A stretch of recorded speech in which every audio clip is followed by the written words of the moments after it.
Hey guys, and welcome back to this tiny corner of the internet. So, On and Off came back today with their 6th mini, Goosebumps. Shall we dive right in? You're watching It's Tale Time.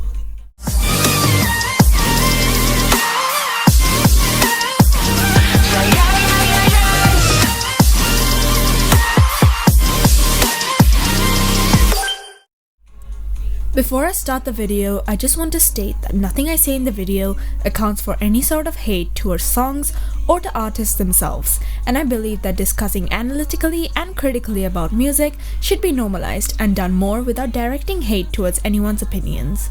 This is also my first time doing a video in this style, wherein I focus the whole video on just one comeback. With that being said, let the review begin.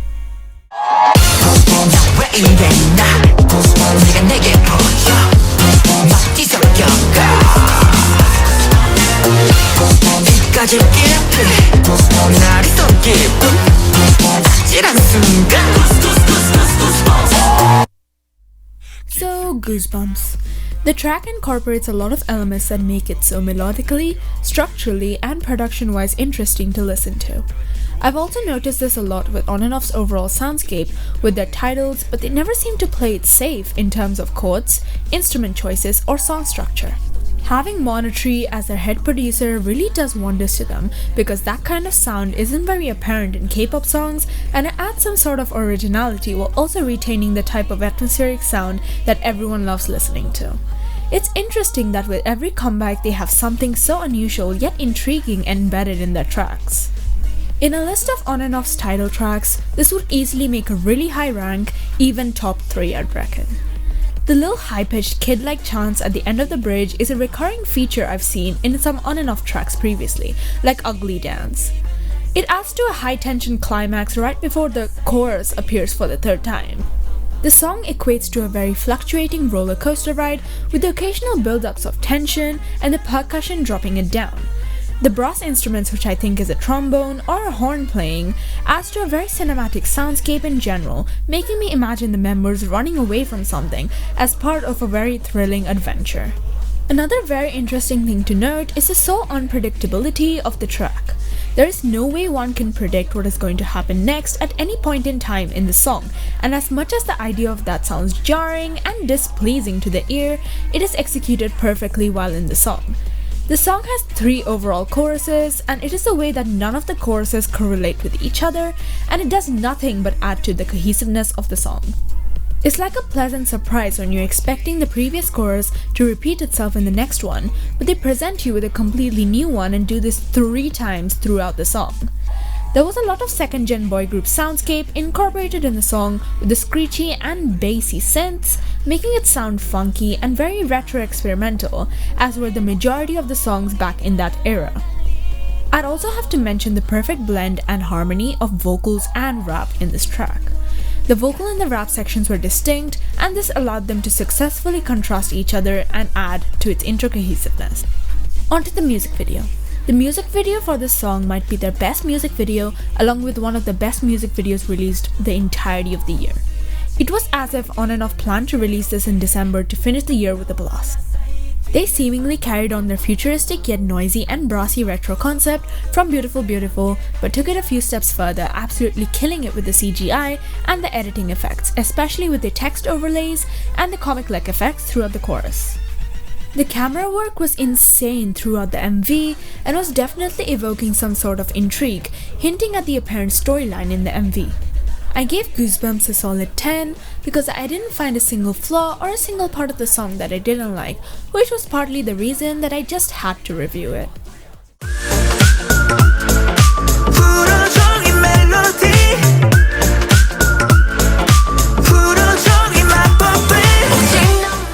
Whistle establishes a very somber and almost calming watered-down percussion line from the very start of the song, but that changes with the introduction of other percussion features like hi-hats and the snares that can be heard during the chorus and on the build-ups between sections. It gives us the illusion of a softer track, but with the 4-on-the-floor beat of the song overall. This is a semi-energetic track with a very enjoyable chorus. The whistling motif is very subtle and doesn't overshadow the other instrumental parts or the vocals, and that's what I really like about the song. The song is definitely more vocal based and has some very interesting melodies and adventurous chord choices going on, allowing for a wider scope of listening pleasure. This one gets a solid 9 because the parts mesh together really well and I holistically really enjoyed the track, especially the very energizing chorus. I like that this fat and sugar, fat and sugar, fat and sugar. I like that this fat and sugar, Wait me more. I like that these fat and sugar. As the song name suggests, this song is very parallel to On and Off's funky sound in their B-sides.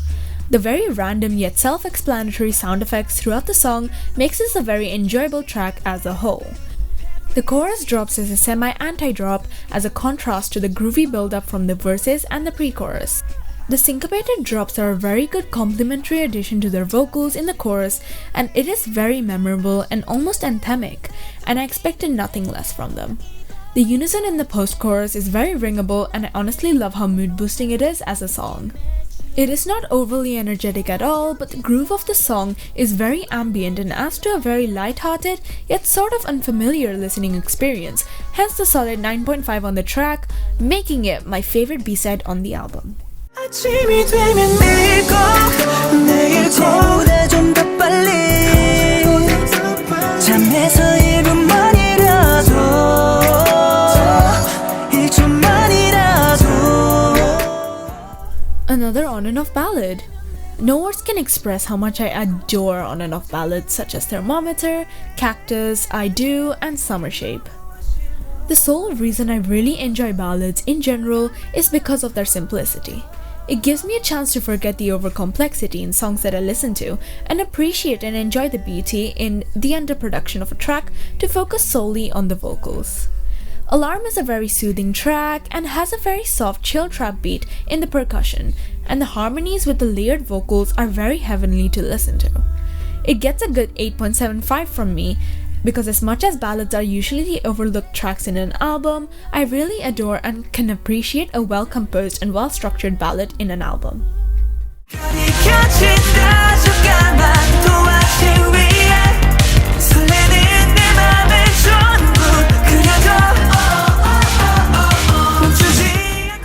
Show Must Go On is faster than I thought it would be.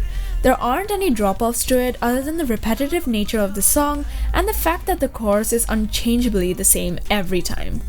Was it just me or the song also ended really abruptly? Like it was cut mid-note? However, I really enjoy the quick pace of the song and it's undoubtedly the most energetic track in the album. The synths and the percussion go really well together and it's a very warm and light-hearted track while also being more vocal heavy at the same time. I really like the symbolism behind the song's title, Show Must Go On, and some of the lyric choices in the song because of how some of them just hit close to home and how the song in general makes me feel. I give the song an 8.5 because I really like the song but it may not be my favorite in the album. And that's the end of the full album. Overall, I'd give the Goosebumps Mini a good 10 out of 10. It was a great listen for me and I ended up adding every single song to my playlist. Literally gave me goosebumps. The tracklist is super cohesive and I really like their soundscape continuing on from their previous releases. On and Off never misses. With that, I'll conclude my semi-extensive review on their 6th mini album, Goosebumps. I'd love to know what you guys think of the comeback as a whole and my opinions on it, so do let me know them in the comments. This is Aloka signing out for the day.